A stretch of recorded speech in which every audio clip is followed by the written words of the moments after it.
Hallo, welkom bij Kikker TV.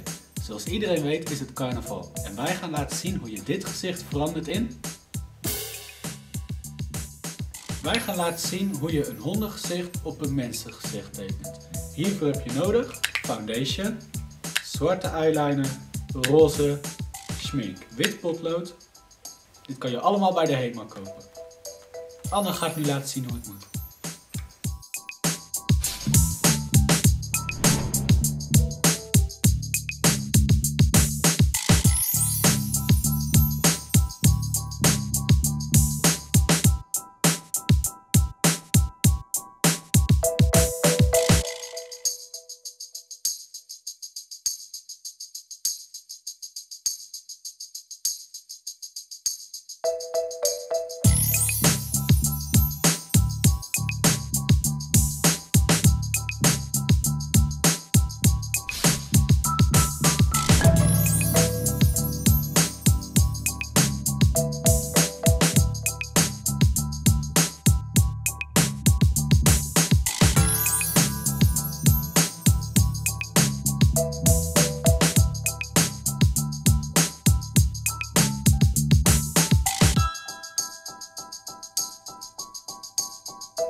In dit gezicht.